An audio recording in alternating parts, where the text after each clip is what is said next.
If you like audiobooks or audio shows, check out a free trial of Audible. Just click the link in the description. Hello, this is Bruce McGuire. You are listening to MINDSHOCK. This is Mothman, Episode 3, The November of Terror. Point Pleasant, West Virginia, was stalked by a creature known as the Mothman for 13 months of fear and terror. The quintessential encounter was reported by the Scarberry-Mallette couples, which we covered in the previous episode, on November 15th. After that initial encounter, reports came flooding in for not just the rest of the month, but the rest of the year. Over 100 total accounts of encounters with this creature. Some say it's a bird, others a demon. Others still speculate that it is an extraterrestrial or interdimensional creature of some kind. The field of cryptozoology has forever been changed by the appearance of this unexplained Mothman creature. The main staple is the glowing, piercing, smoldering red eyes that witnesses have never forgotten for the rest of their lives. Other strange activity like UFOs and men in black plagued the town and surrounding area. They are less focused on in most Mothman books and documentaries, but we are going to cover all of that as well. In this episode specifically, though, we're going to take a look at the rest of that harrowing November back in 1966. On the 17th, just 2 nights after the Scarberry-Mallette encounters, a 17-year-old boy was driving on Route 7 by Cheshire, Ohio. This is 10 miles up the Ohio River from Point Pleasant, West Virginia. Of course, the Ohio River separates West Virginia and Ohio. He reported a terrifying Mothman encounter. Same MO as usual, a gray humanoid being like a man with wings the size of a 10-foot span. And of course, the glowing red eyes. But he didn't just spot the creature. It chased him for over a mile on the road. What's interesting is, again, the witness either didn't want to be identified or there is another reason his name isn't available. If these people were just attention-seeking individuals, they would probably lap it up and do TV and newspaper interviews every day. And yet that isn't the case with a lot of these witnesses. The previous episodes, we went into that as well. One of the common arguments of skeptics and detractors of these paranormal and supernatural cases are that these people are just insane, delusional, or attention-seeking people looking for fame and fortune. Now, every single supernatural and paranormal phenomena case usually does have a couple of these people. And there are a couple of candidates in the Mothman case as well, but not too many. Not too many.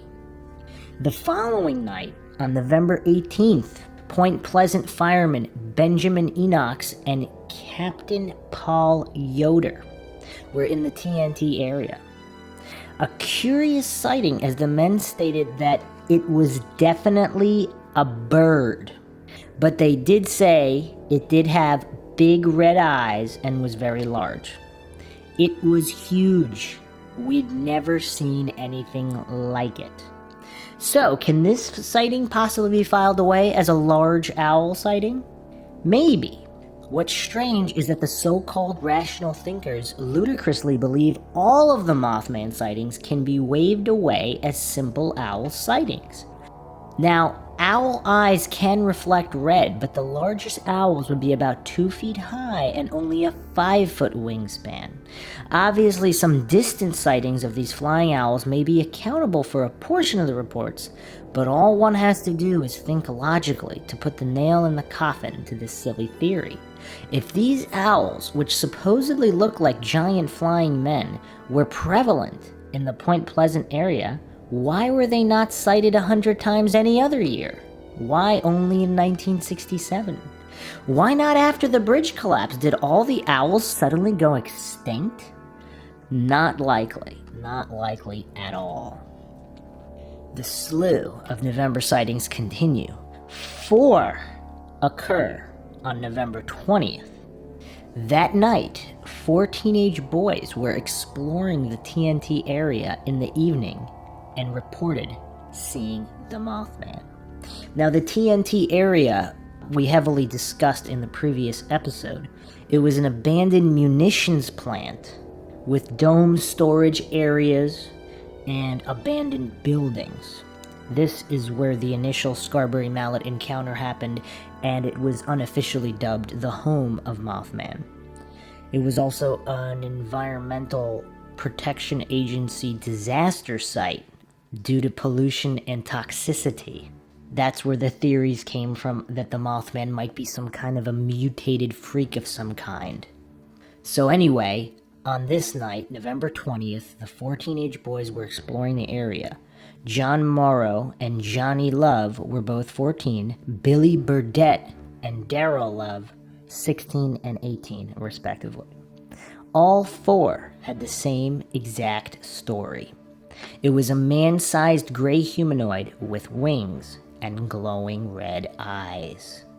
They didn't freeze in paralyzed shock, however. They said they tried to get a better look at the creature and approached it before it flew off. They promptly reported their sighting to Deputy Millard Halstead. In the area of Ferry Branch by Charleston, which is 50 miles down the Kanawha River, which branches off the Ohio River at Point Pleasant, a couple reported seeing a large bird. Its wingspan was wider than their truck.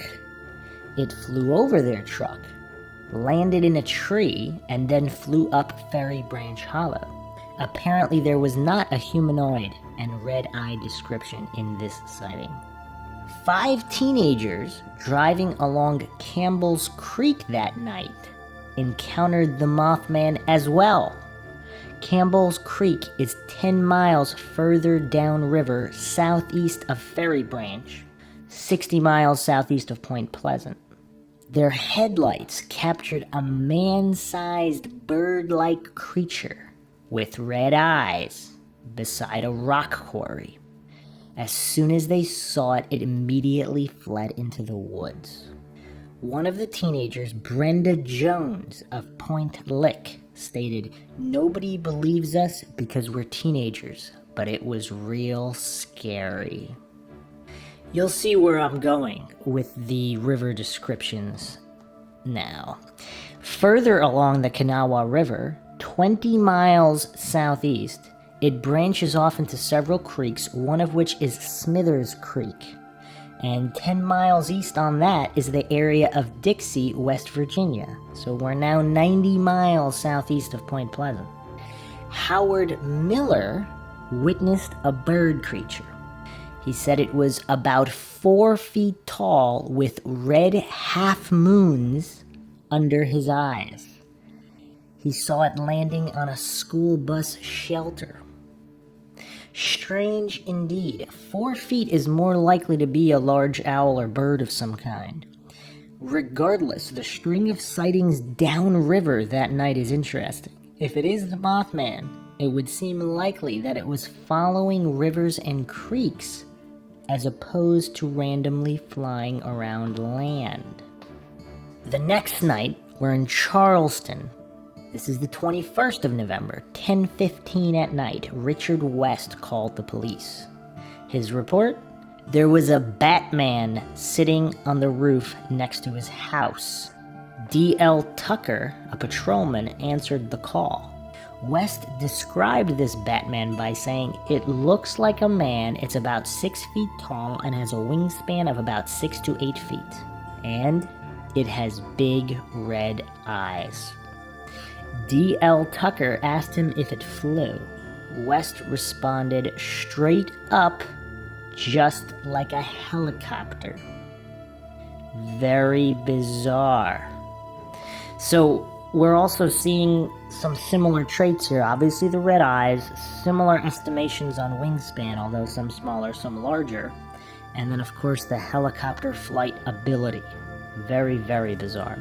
It seems like there was a cluster of sightings in that area, Charleston to Dixie, and not in Point Pleasant on the nights of the 20th and the 21st. On November 24th, the TNT area has another sighting.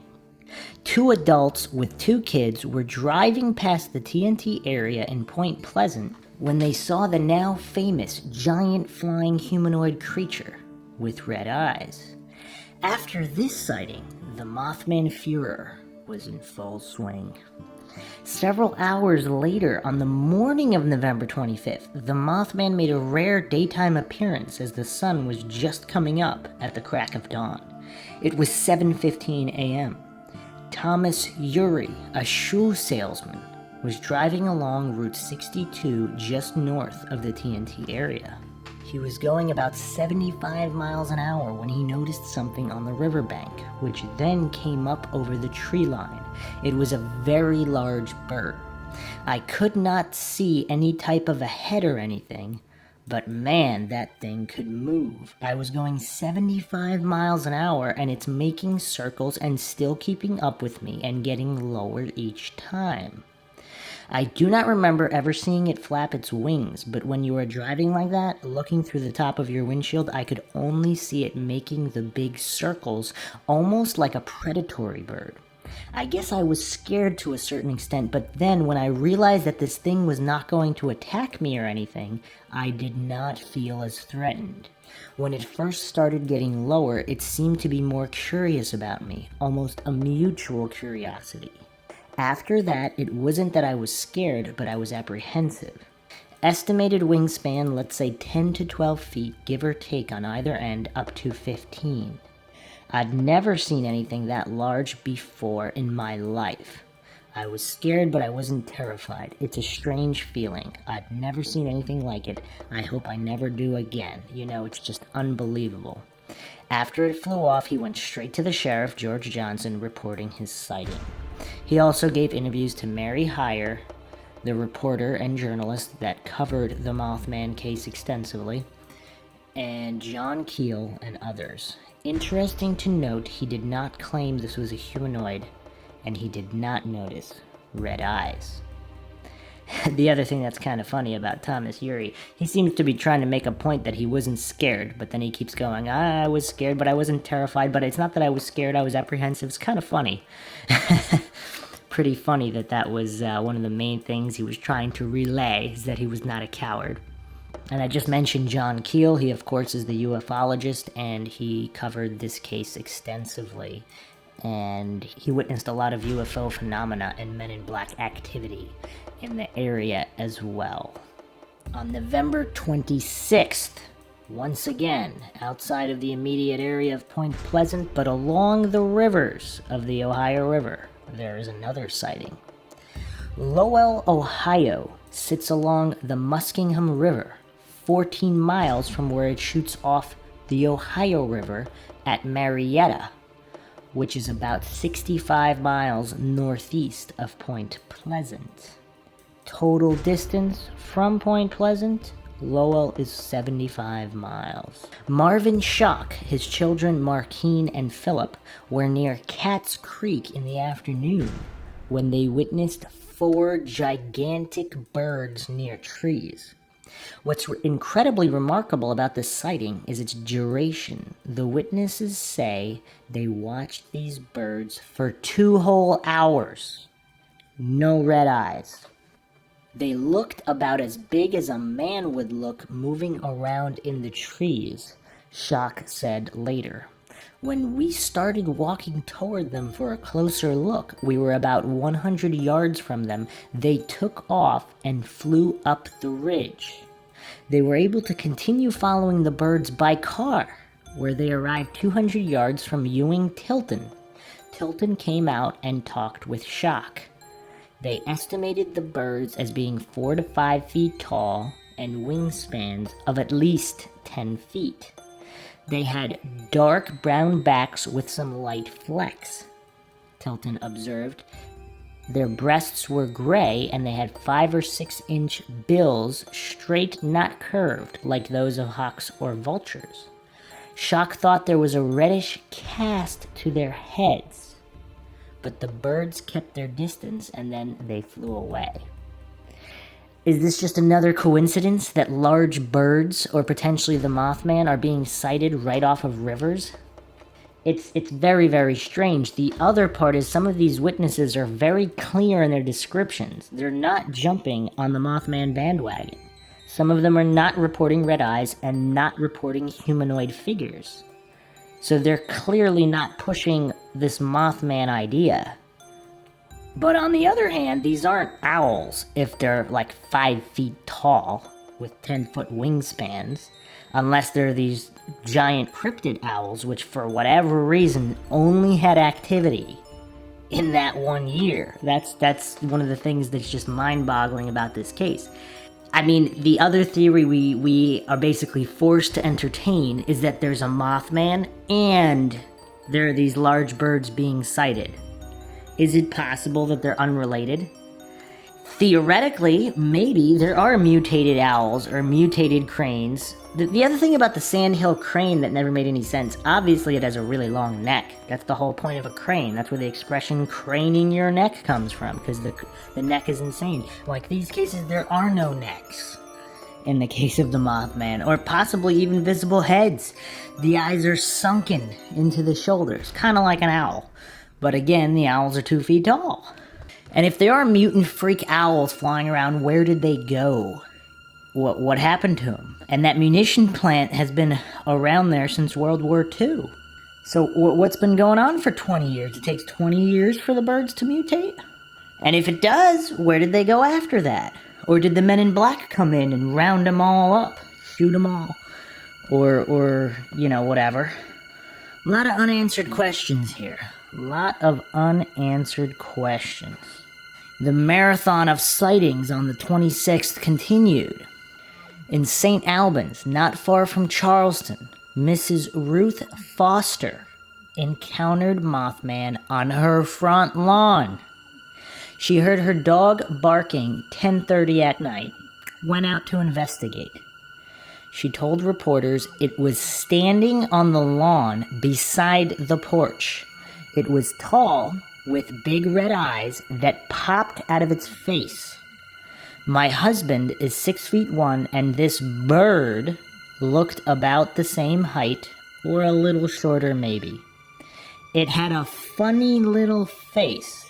I didn't see any beak. All I saw were those big red poppy eyes. I screamed and ran back into the house. My brother-in-law went out to look, but it was gone.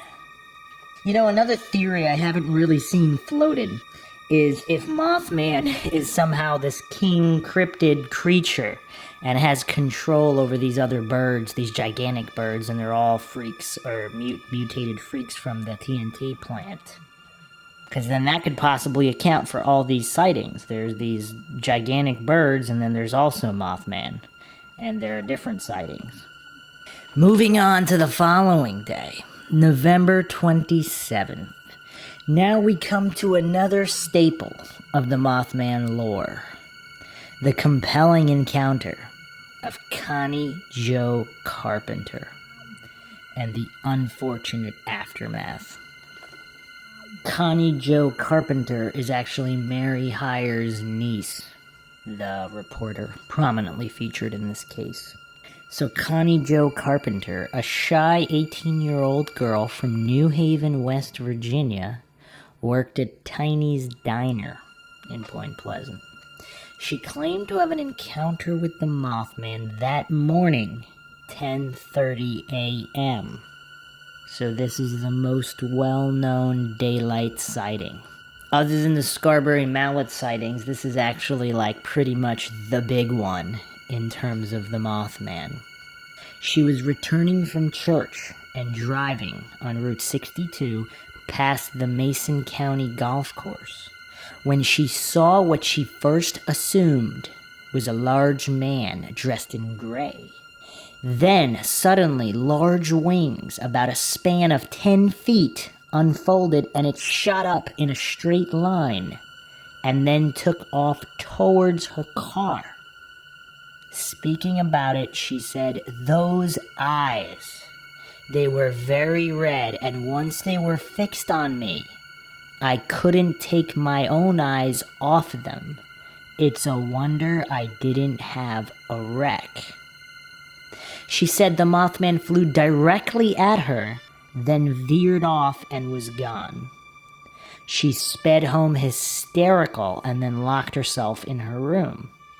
So she's one of the only witnesses who apparently got a good look at the Mothman's face, and in the light of day, no less. Speaking about it, she said it was horrible, like something out of a science fiction movie. Keith Aker, her boyfriend at the time and later husband, said, "Those eyes." That's all she'd ever say was, "Those eyes." Haunting stuff. Keith also stated, "I'd like people just to understand that. I'm here to make sure that they don't think she's a kook, because she's not. And what she has said she's seen, she has actually seen. The only thing I have to say is keep an open mind, because someday it could happen to you. And if you try to tell somebody, what are you going to do if they laugh at you, or if they call you a kook, that you're imagining, or that you're trying to cause chaos, but it actually did happen? What if? And if's a big question." She was so traumatized that she was unable to go to school for days and had to seek medical attention. Here's where we come into some very, very strange stuff. Klieg conjunctivis. So this is actinic conjunctivis, which is an inflammation of the eye contracted from prolonged exposure to actinic or ultraviolet rays. Symptoms are redness and swelling of the eyes. Most often, the condition is caused by prolonged exposure to Klieg lights, therapeutic lamps, or acetane torches. Other names for the condition include Klieg conjunctivis, eye burn, arc flash, welder's conjunctivis, flash keratoconjunctivis, actinic ray ophthalmia, X-ray ophthalmia, and ultraviolet ray ophthalmia. Several Mothman witnesses suffered from this Klieg conjunctivis. Connie Jo Carpenter was one of these witnesses. She had symptoms for 2 weeks after the sighting. I wonder how many people get Klieg conjunctivis from watching owls or birds fly. Something to think about, isn't it? There should be more warnings in binoculars for bird watchers, or even without binoculars, because if you see an owl, I mean, you just might get your eyes burned out from looking at its eyes, right? Or a sandhill crane. I mean, that looking at those eyes, that'll burn your eyes right up, won't it? The other interesting thing that will be going in later is the UFO accounts from this year, of which there was quite a plethora in this little nexus of paranormal and supernatural activity that was Point Pleasant, 1966 to 1967. But Klieg conjunctivis is actually reported in UFO cases. Lights in the sky, burning eyes. It's, I don't know about common, but it is reported in UFO cases. Quite a few reports of that. So what's really interesting, this is a daytime sighting of a Mothman being that resulted in Klieg conjunctivis. So like at night when there's no other light and it's dark, I mean, you would think that'd be more possible, but this is daytime. This is 10:30 in the morning. So very, very bizarre, but the bizarreness didn't even end there. This case just gets weirder and weirder, specifically her case. As I mentioned before, Men in Black activity was rampant in Point Pleasant and the Point Pleasant area during the Mothman sightings, and Connie may have had a harrowing encounter with one of these Men in Black as well. 3 months later, February 22nd, 1967, 8:15 in the morning, she was walking to school. She reported that a black 1949 Buick pulled up right next to her. The driver opened the door, asked for directions. She described him as being about 25, clean-cut, neat hair, and a tan. As she stepped closer to answer, he commanded her to get in the car, grabbed her by the arm, trying to physically force her into the vehicle. Her sleeve ripped, and she ran away. Once again, she went and locked herself in the house. The following day, February 23rd, she found a note slid under the door. The note said, "Be careful, girl. I can get you yet." Wow. Is that absolutely terrifying or what? What is going on in Point Pleasant? Connie basically became reclusive and will not speak to the public all these years later. Is this someone really looking for attention? Doesn't seem like it, does it? What would be the benefit of making up such a story in her case? And was this really a Men in Black agent? Was it a man in black? Or was it just some random guy? And why not break into the house and get her if that's what they really wanted? Very, very bizarre circumstances. Like, a lot of these people, I mean, they're home alone. It's a rural area in the hills of West Virginia. Like, you know, they could break in the house, take her by force. I mean, their cars were sighted all over the town. I mean, it's really bizarre. It's as if fear and terror was the primary goal for both the Mothman, the Men in Black, if those were the Men in Black. If they weren't the Men in Black, like, who are these guys? They're aliens? Is the Mothman an alien? Like, what is going on? I mean, we can get really outlandish with some of these theories. Is the Mothman some kind of a weird creature from another planet, and these Men in Black are actually aliens from that planet trying to capture the creature that escaped? Or interdimensional aspect variant of that theory? I mean, it's just really bizarre. It's hard to piece all of these pieces together logically. But we're still not done with November 27th. That night, back in St. Albans, Sheila Kane and her younger sister were actually chased while walking home from the store. While walking past a junkyard, they noticed something standing by it. Sheila said it was gray and white with big red eyes, and it must have been 7 feet tall, taller than a man. I screamed and we ran home. It flew up in the air and followed us part of the way. They said it was beakless and had big red pop eyes. I mean, this is scary stuff, if true. Or they're just making this up. I don't know. It's a lot of people to make up a lot of different stories. Some people are just making up stories about birds. Or are the birds' non-humanoid stories real? The Mothman stories not real? Like, where it's difficult to postulate properly here. Even for the skeptics. Like, you have to be rational and intellectually honest with your theories. And the likelihood of all these different theories being true. There were other sightings and encounters that November. Some witnesses cannot even remember the exact date. Whether you believe that leads more credence to the story or less, that's up to you. I'm not sure either way. This next sighting, by Bob Bosworth and Alan Coates, I'm a little bit more skeptical of this one than the other ones. Don't know why, but here it is. This is a very, very close encounter. Friends Bob Bosworth and Alan Coates claim to have seen the Mothman in the North Power Plant in the TNT area after exploring there on a whim one day while out riding Alan's motorcycle. So, this Bob Bosworth had previously offered Roger Scarberry $5 to take him to the exact spot where they saw the Mothman, but Roger refused. One night they decided they're gonna go check out the TNT factory, see if the Mothman's there. They had nothing better to do, so they went out there. When they got out to the old armory on Camp Conley Road, Al spotted glowing red eyes on the top of the 3-story building. "Look at that," Al cried out. He then asked Bob what he thought it was, himself offering that somebody's probably got a couple reflectors nailed to a board trying to fool somebody. Bob said, "I bet you're right. Let's go up and see that it is." Bob describes what happened as they got closer. We stopped right there and we looked up. Well, it looked like these red eyes were looking down at us then. That still didn't bother us much because we thought whoever it was just turned the board. So I guess they were really convinced this was a hoax. This whole thing was a hoax, which is interesting because it deviates from the other accounts that say, they were just overcome with impending dread and doom and fear, just paralyzing fear.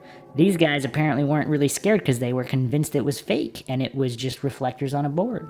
They tried to lift and angle the motorcycle so that the motorcycle headlight would shine on the eyes and illuminate what it was, but they weren't able to do that because the motorcycle was too heavy.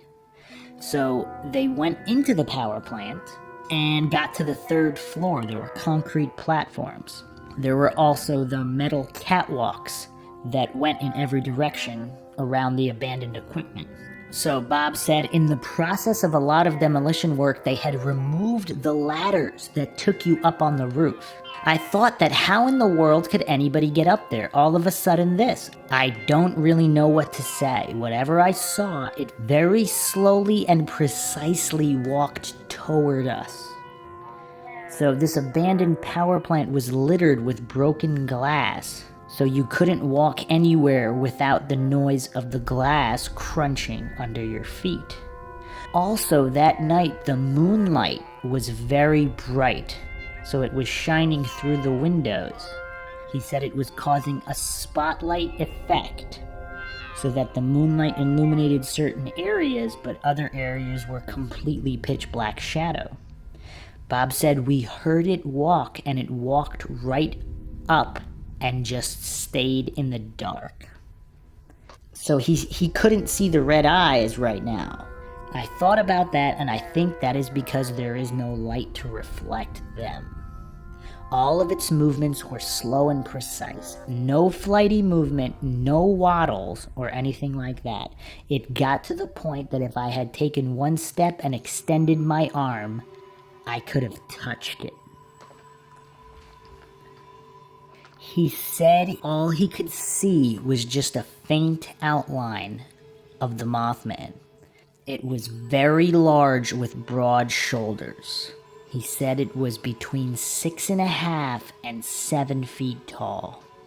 I don't know of any man that I have ever seen that's built that way. Back then, I weighed 170 pounds. Its shoulders went past me, and it had a taper to it. I compare it with a robin. A bird looks when their wings are folded and how they're bulged at the top and then come back down to a taper.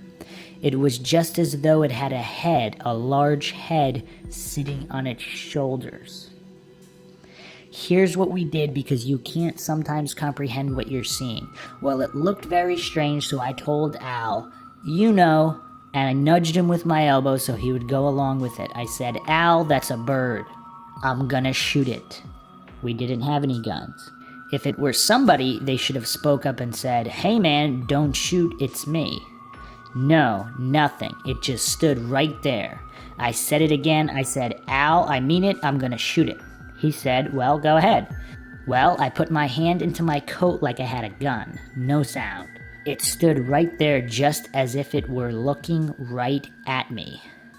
I'm 5'9", and I had to tilt my head back a little bit to look to where its face should be. And it was a rounded head. Well, if you can imagine a U upside down, it was just too big to be a man.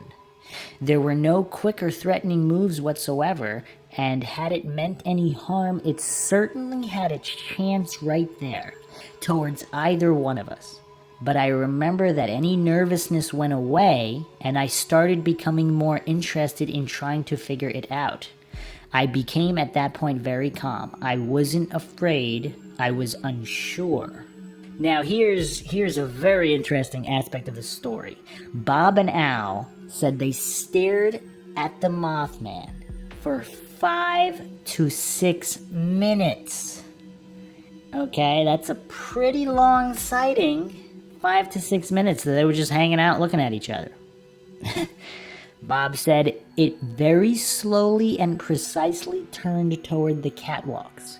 Now, these catwalks had been torn up and everything else. They went out to nothing and dropped off 3 stories down. It's where they had removed equipment, so whatever this thing was turned and started walking out the catwalk.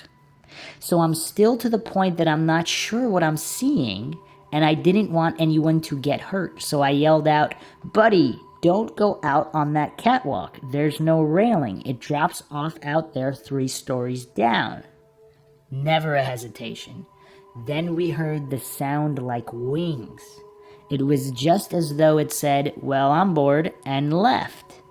It walked to the back of the catwalk, and only at that time, for some reason, is when we started getting a little nervous.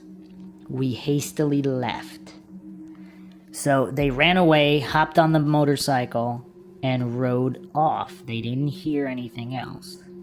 Bob said he was scared that it might try to follow them, and he didn't want it hitting them when they were on a motorcycle. One thing that always stuck in my mind all these years is how in the world, if it were a person or someone out to scare us, how they could get up there and then get down that quick and inside the building while we were coming up the steps. So apparently, these guys kept the story to themselves. They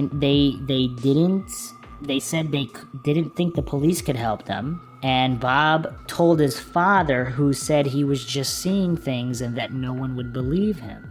The other weird thing Bob said is, "I would give anything to see it again one more time before I die. I would do things differently. I would try to touch it. I just got the feeling when it was in front of me that I was safe and it wasn't going to hurt me." Okay, now that's a pretty strange kind of thing to say now. So they didn't go public with it at the time, so there's nothing from this sighting back in November 66, and around 2005, I think they came forward in certain interviews about their encounter. So very, very bizarre and interesting encounter. A couple of witnesses do say they did not feel threatened, which is in direct conflict with the majority of the cases where it was paralyzing fear and dread. I mean, these are on opposite ends of the spectrum. It's very, very bizarre. Like I said, I'm a tad skeptical of this account. The details are interesting. Their idea to pretend they have a gun to shoot it, so if it was a man, that it would reveal himself. That's kind of an interesting detail. If you're going to make it up, that's a pretty good thing to make up. But yeah, overall, I don't know, a little bit more on the fence on this one, as opposed to some of the other sightings, which are a bit more convincing. But as extraordinary as that encounter was, Faye DeWitt may give it a run for its money. Faye DeWitt is perhaps the closest any human has ever gotten to the Mothman. That November, 13-year-old Faye DeWitt and her siblings decided to see if they could find the mythical Mothman, said to be haunting the area. Her older brother Topper was not a believer. He was tired of all the hoopla, and he wanted to expose this Mothman hoax, whatever it was, once and for all. So they drove out to the TNT area. This was a green 1959 Ford truck. Topper was driving, Faye was in the passenger seat. 2 brothers, 2 sisters in the back. As they drove, get this, the Mothman appeared and began running next to the car, right beside Faye.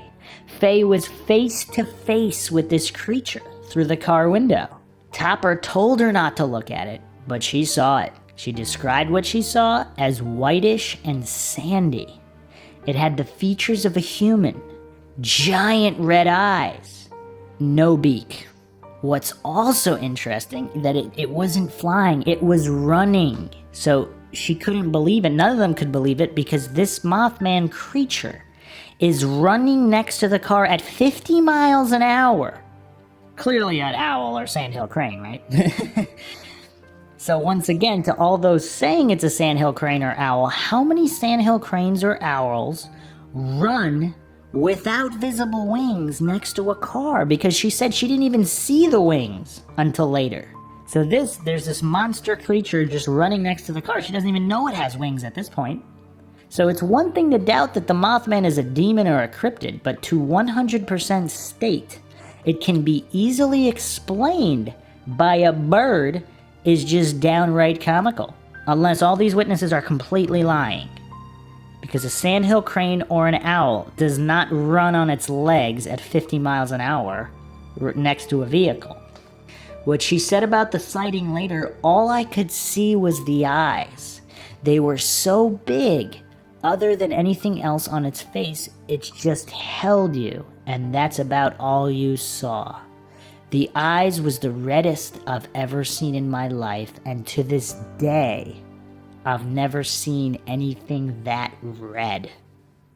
That's a pretty damn good description. If you're making stuff up, that's a good way to do it. The reddest red. So now they're all panicked, so she looks back and tells her younger sister Betty and her younger brother to just duck down and hide in the back seat. So Topper's now going flooring it out of there, and he's taking sharp corners on the road, and the Mothman just stays right along with the car. So it's doing these fast turns, 50 miles an hour, and they can't lose it.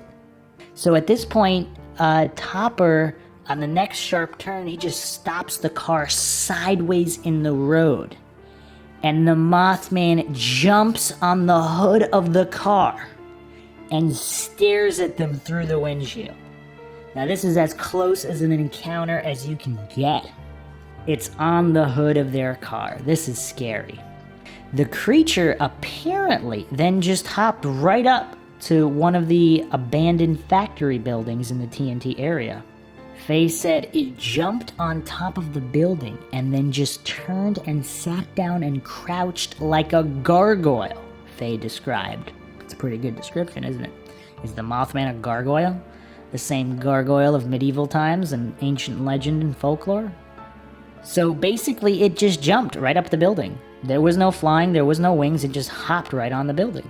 So now, perhaps not the smartest thing to do, Topper jumps out of the car and starts throwing rocks and pieces of coal at the Mothman on the building. One of the pieces of coal lands right by its foot, and that's when the Mothman stood up, turned sideways, and hopped right down from the roof, intimidatingly, as if it were going to attack Topper, who then gets back runs back to the car, closes the door, and then that's when they see the Mothman's wings for the first time. It spreads its wings and flies off suddenly. Faye said of the Mothman, I'd say it's close to 5 or 6 foot wingspan, but I know they were big enough to have to carry something like that. The eyes almost took up its whole face, which that's why it was so weird. It was the largest part in its face was its eyes. So, again, this story, I'd like to see some interviews with the other kids, because apparently it's just her giving this story, and this first appeared in the Mothman book, Mothman Behind the Red Eyes by Jeff Wamsley in 2005. Faye was also on the Monster Quest TV show and the Eyes of the Mothman documentary, as well as other documentaries. She was asked if she thought the Mothman could be a mutated creature of some kind. She said, this was not a mutation. This was something that was perfectly formed the way it was supposed to be, just like any other thing is. Okay, another weird comment. How would she know that? That's pretty strange, but strange intuitions and premonitions seem to be par for the course in this bizarre case. Now this is quite the tale, perhaps the most impressive and unbelievable of all the Mothman encounters. I mean, this is insane. So I don't know if they went to the police or not, or if they did and it was just kept hush-hush. There's definitely unanswered questions to this encounter. It could, I guess theoretically, this could all be drummed up for, for new books and documentaries and to make money. Apparently, at the Mothman festival that she was at, Faye did state that she had moved out of the area. So, if this encounter prompted her to move out of the area immediately and they never told anybody, okay, slightly more believable, but I don't know. Very, very curious story. That has another curious bit to it. When Faye and Topper tried to go to the TNT area again several days later, keep in mind, there are no dates on this story. So if they're that traumatized they can't even remember the day, maybe. Or if they are lying, I don't know. Would you make up a specific date if you were lying? Hard to say. So when they went to the TNT area again several days later, men in black were there, sealing off the area, so they did not let them access the area. Very, very strange. Then again, if you had this kind of encounter, would you want to go back for more? I really don't know what to think about that. The other interesting thing to think about is how come the Mothman didn't actually harm any humans? Or any dogs either, if you agree with Linda Scarberry, saying for whatever reason she felt it was something else responsible for all the missing dogs and not the Mothman. It certainly had the opportunity to kill or snatch many people, and even kids, especially now that it has a human throwing rocks at it in the case of Topper in this Faye DeWitt encounter. Could have killed them all, I guess. Another bizarre aspect of the sightings and encounters is most of these people reported extreme paranoia, fear, and the feeling that someone was always watching them after their encounters. Okay, there was one other super bizarre case in November. It was in the fall of '66, and this is Lawrence Gray's Mothman encounter. Another thing to think about that I didn't mention, we'll get into this in the UFO and the Men in Black episodes, is the memory loss. So apparently if the Men in Black show up, you saw a UFO, you saw something you weren't supposed to see, like a Mothman if it is an alien creature, and they wipe your memory, you would never remember the memory wipe or the other things you forgot. Is it possible these people forgot their encounters and just reported it many, many years later when their memory slowly returned? Or is that another reason they can't remember the exact date of a lot of this stuff because their memory was only partially wiped? Or if it's not the Men in Black wiping their memory and it's the aliens wiping their memory, if these are alien creatures and the Men in Black are aliens. A lot of different theories, not a lot of hard evidence conclusion to all these, but we'll be getting into all of these to kind of formulate some likely theories. So this was the fall of 1966, although some sources claim late November. So Lawrence Gray and his wife were living in a small white house on Jefferson Avenue in Point Pleasant. 9:30 in the evening they returned from church. So Lawrence told this story also to Jeff Wamsley. We walked upon the steps and I immediately sensed that someone had been or was in the house. I just had that feeling. I didn't mention this to my wife because I figured she would think I was joking. So I opened the front door and we went into the house, and that feeling became much stronger to me that something just was not right. I remember glancing across the living room and I didn't see anything out of place, so I then walked in towards the bathroom. When you walked through the hall, the bathroom was straight ahead and there was a bedroom on each side of the bathroom. My next response was to go into the bedroom on the side of Jackson Avenue. I looked in the closet and under the bed and didn't see anything, but I still felt that feeling. I didn't let my wife see what I was doing as I checked out the other bedroom. I went into the kitchen and walked towards the back door, with a basement door next to the back door. We always kept a little hook-style lock on the basement door so we would know if anyone had been in the basement. I noticed that the lock was unhooked, and I thought maybe I had forgotten to lock it. I still had that weird feeling about it, so I went down into the basement to see if there was someone down there. I cautiously opened the basement door and turned on the light. I couldn't really see all around the basement. To be honest, I really didn't want to go down there, but I started down the steps and there was a pipe lying close to the steps. So I picked it up and proceeded on down to the basement. I looked all around but still did not see anything. I headed back upstairs, but I still had that same feeling that I had when we came into the house. It was dead fear. a sense that there was somebody there and I couldn't see them. So the evening went on, and finally we went to bed around 10:30 or 11 p.m. Our bedroom faced Jefferson Avenue, and the foot of my bed did also. I slept on the window side.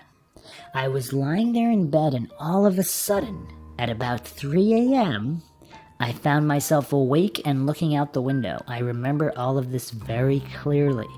A bright streetlight was out in front of the church down on the corner. A car pulled up there and stopped and then went on down the street. I remember looking at the car and wondering, why am I awake? I didn't feel anything at that moment.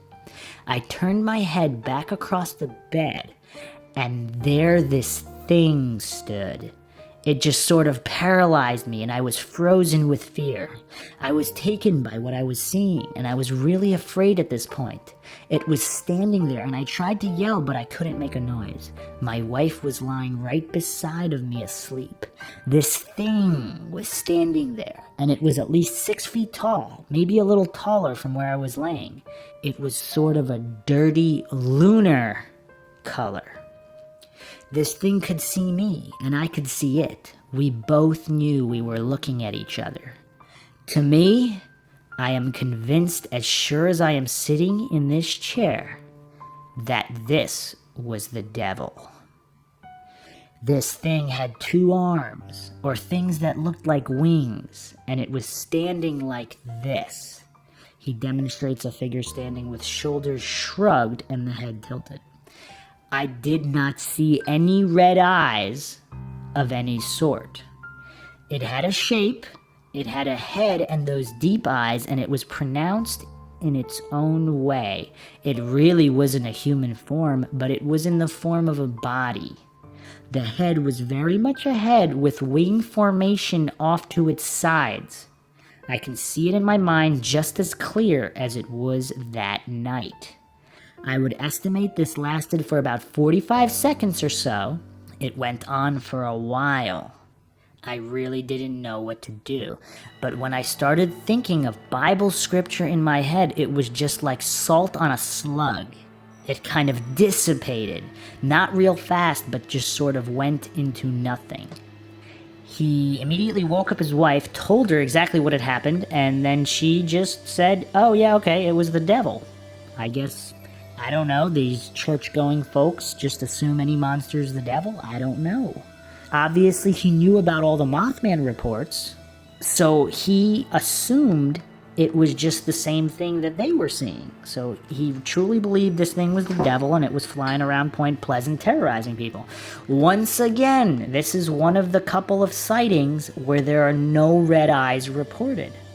Just really curious. I mean, if we're just doing basic copycats, people jumping on the bandwagon, mass hysteria, and shared delusions, why isn't everybody reporting red eyes? And here's the thing: it's not just one person not reporting the red eyes. This is a number of cases now that clearly and distinctly say for sure there were no red eyes. Very, very curious. In the next episodes, we'll be getting more into the exact UFO phenomena and just the astonishing number of UFOs reported by a lot of these parties and a lot of these same parties. We're going to see a lot of these witnesses of the Mothman that also have reported UFOs. Very, very curious.